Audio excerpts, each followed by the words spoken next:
Alright, what's up guys? Doing currently a 5-lug swap. We're gonna go ahead and transfer over to the 5-lug for the EP. So far, only thing I've done is I've removed the wheel, and I have jacked the car up, and I have jack stands under here, 4 jack stands, safety first, and then I have 2 tires sitting on the middle of the motor too. So if it does fall, I'm not gonna die. So the only thing you should do start off so far is you're probably going to need to PV blast these right here, this axle nut. I've already broken it loose just because if I couldn't break this loose, I couldn't do the video. So I went on ahead and broke it loose. It's a 32 millimeter. You should probably see if you can break this bolt loose first. If you can't break that loose,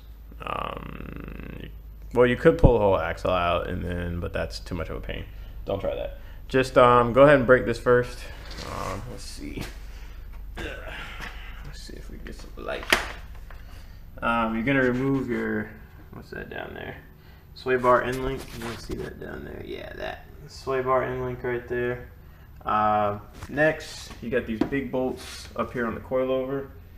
You got bolt 1, bolt 2. You can probably remove your brake caliper bolts too. You got 2 on the back side here.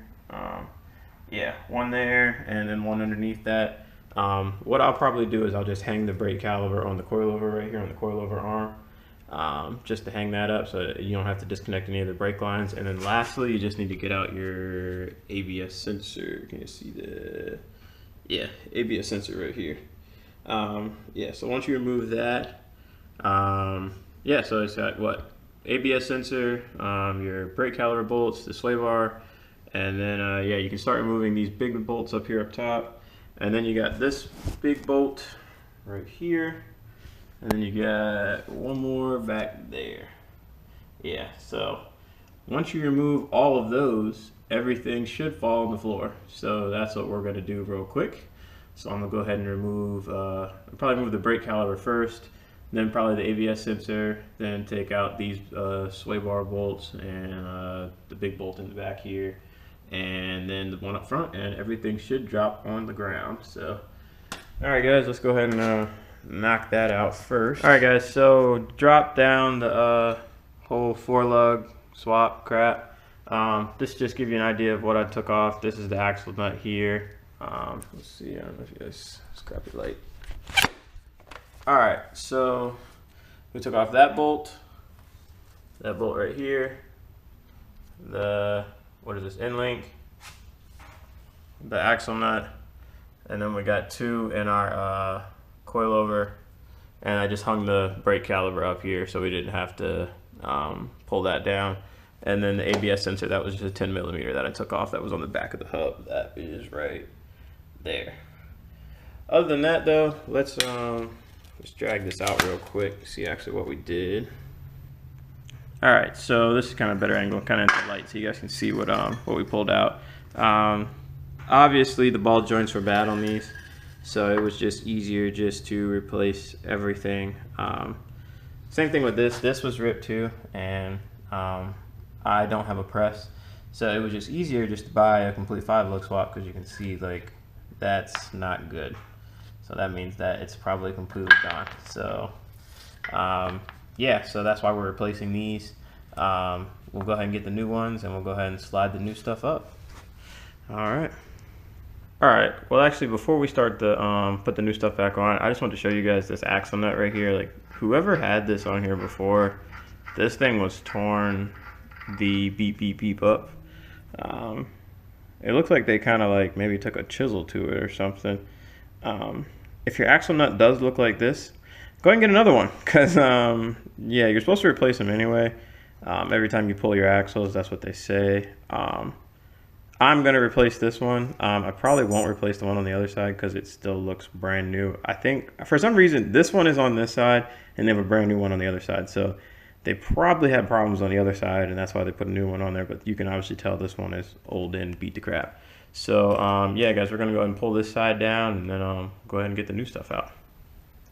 All right guys, so got the front 2 out. This bushing on this side didn't look bad, but guys, front two are out, so let's go ahead and grab the new stuff and let's go ahead and get the 5-lug stuff in. Alright. Alright guys, so these are the axle nuts that I pulled off. Obviously you can see that's the tore the hell up one. This was the one on the passenger side, and this is a brand new one. So I'm probably going to leave this passenger one on there because it still looks pretty good.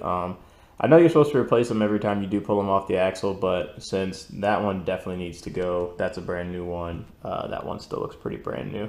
So we're going to keep the passenger one on there, but we'll replace the driver's side one with the brand new one. So, all right, these are the axle nuts. All right, so what's up, guys? Installing the 5-lug stuff, the 5-lug swap stuff up front now. I kind of laid everything out so you guys can kind of see what everything is. This is the hub assembly that we're replacing it with. This is the 5-lug hub assembly. Our wheel bearings were gone in the old setup, and I wasn't paying to repress those in. Plus wheel bearings cost too much. So I figured I'll just buy the 5-lug swap, put this in here so we don't have to replace this. These were ripped also. We don't have to replace those either because those are still good. So I figured let's just get the 5-lug swap and we'll just put this in there instead of replacing all that stuff. The only thing we did replace though, we did put new ball joints in it. These were cheap. I figured ball joints are easy to replace, so we'll just put those in there. We got new ball joints. Okay, so yeah, yeah guys, how to install this stuff. We got the we just put the subframe back in. That looks good and everything. Everything's nice and freshly coated. Put the subframe back in, did the motor mounts front and rear. That was pretty easy.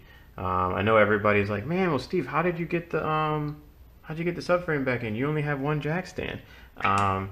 Well, you know, this is how you do it. You put the jack stand on the other side, and then you use that brute force, you know, to hold up this side, and you put the bolts in. So that's how you do that. But yeah, this is probably a pretty quick install here. I'm not going to go through every step how to do this. But yeah, lower control arm right here. We're going to put this up first. We got our 2 bolts, one here and one over here. We're going to put those in there, and those bolts are right here. Got those labels right there and right there.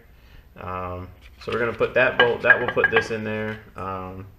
That will put the lower control arm in there. That should be pretty easy. Next we're going to drop in the sway bar. It's just 2 little clamps, and I think those are 12s. 4 of those bolts hold the sway bar up. I'm then going to stick the sway bar through here, tighten up the end link on there, and then once I get that up there, you know what, I might push the axle in, or maybe, no, you know what, I'm not going to do that. I'm going to actually put this whole hub assembly up. We're going to slide this, I got it lined up here for you, slide this through here. It comes with a new nut, that'll be right here. And it's got a new cotter pin thing too to slide through when you're done. And the 2 big bolts up here will then go to our coilover. So pretty easy. All right, so let's go ahead and drop some of this stuff in. Let's see. All right guys, so what's up? LCAs are in, look good, bearings are good. Sway bars in, just gotta tighten the bolt up. That was the biggest thing, getting the sway bar on. FYI, if you're getting the sway bar on by yourself, you probably will not be able to hold it up in the middle and balance it and put the screws in, just telling you, because I couldn't do it. So what I did was I just threw this on, threw the LCA on, and then I put these bolts through on both sides to give it something so the sway bar would just hang there. Then I could put the sway bar up and put the bolts in. So that's on. Now we're gonna bolt up I was gonna bolt up the spindle stuff, but I think what I'm gonna do is I'm gonna put the axle in first and then put this up last. So I kind of just can slide the axle through, and then just put the axle nut on the outside along with our 2 bolts that go at the top up here, and then let's put that over there, our castle nut thing and our cotter pin thing. So yeah, so let's go ahead. What I'm gonna do is I'm gonna slide the axle in. I'm gonna just let the axle lay on here, and then I'm gonna set this in here, and then set these 2 through those 2, and then set that up. So all right, Alright guys, 5-lug swap is on. Put the axle nut in. Still gotta tighten that up and crimp the edge right there. Other than that though, I just set it up, slid the axle through, put the axle nut on, put our two big bolts through up here, and then just tighten everything up. We just got our brake line, our 2 bolts on the back of the caliper. That was easy. And our ABS line, that's it. There's nothing else. Oh, and the ball joint nut with the cotter pin through it down here at the bottom. But I mean, other than that though guys, I mean, this is pretty much wrapped up. I just gotta do the other side. But yeah, other than that though, I mean, this is it. 5-lug swap, pretty easy. Took like 2 seconds to do. Wasn't that bad. I mean honestly it was what, 1 2 3 4 5 6 bolts. 6 bolts and 5-lug swaps on. So yeah guys, all right, let's go check out the other side. All right guys, what's up? This is the other side, finished up. Not too bad at all. Just yeah, same thing but on this side. So 5-lug swap is now on. Last thing we got to do is just basically tighten everything up because I haven't torqued anything. Other than that though, we will be replacing our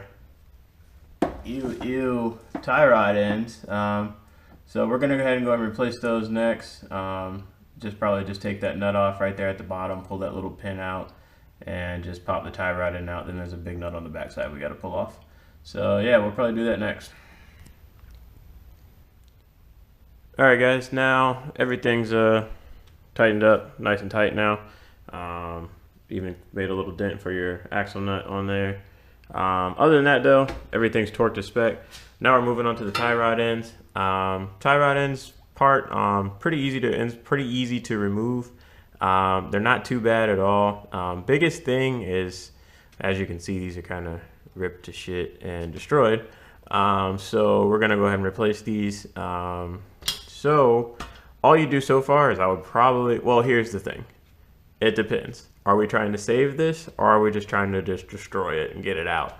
I'm putting on new ones, for example, so I don't really care if I destroy the boot because it's already kind of destroyed.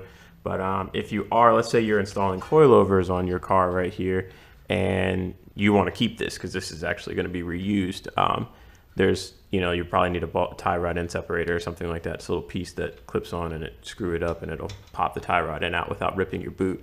Because you don't want to rip your boot if you're installing coilovers because you're still going to use this. But for example, ours is already ripped. So who cares? Biggest thing, these will I'm going to say 99% of the time, these are probably going to be stuck in here.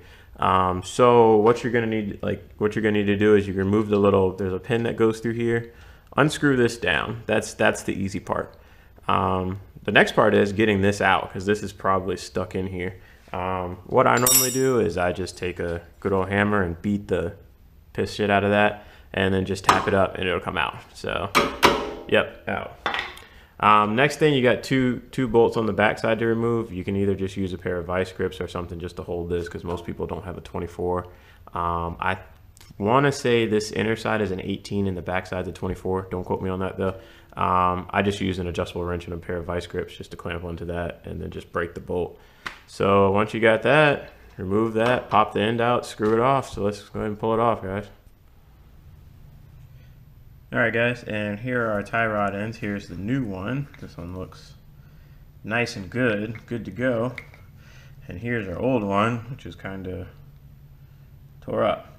So yeah, probably it just maybe might have needed new ones. So you can see here our old one has the old lock nut with the little pin that goes through it. This is actually just a lock nut. Some people like these. Me personally, I like the old school type, this type, but this type works. It's still got a lock nut. It's still going to hold it on. I just like the safety of having the pin go through it, so even if your nut loosens up, you're not going to crash and die at 150 miles an hour. This one does not have that, so I guess we'll just have to pray that it doesn't come loose. Yeah, so let's go ahead and spin the end of this on and tighten it up. Alright guys, so we got our new one in there. Pretty simple, wasn't too bad at all. Just took tighten this bolt up pretty tight. And then just make sure we tightened up our locking nut on the back and just held something with the tie rod. And now our boot is in there nice and good, and we're nice and tight. So we're pretty much finished up on this side. Only thing we got to do is drop the other side on. Same thing, tighten, loosen the bolt up, take the pin out, probably hammer the shit out of it. Break your bolt on the back. Another thing, quick tip, what I do is I take a piece of little bit of spray paint and just spray paint the back end of this right here on the factory ones before I remove it, just so I know how far the thread is out on, so I can, you know, judge it pretty closely. So when I put it back on, the alignment will still be close enough where I can probably still drive it up to the, you know, to the alignment rack, so it won't be too far off. It won't kill my tires getting to the alignment rack. But if you get it, you know, if you put it on pretty close to where it was, you're gonna need to align the car anyway. We're definitely gonna need an alignment because we changed basically all this, so we're definitely gonna need an alignment. It's just more along the lines of when are we getting up there, because now I'm finished up everything on the suspension, so now I guess I'll take it to the alignment rack and go ahead and get it aligned. All right, guys.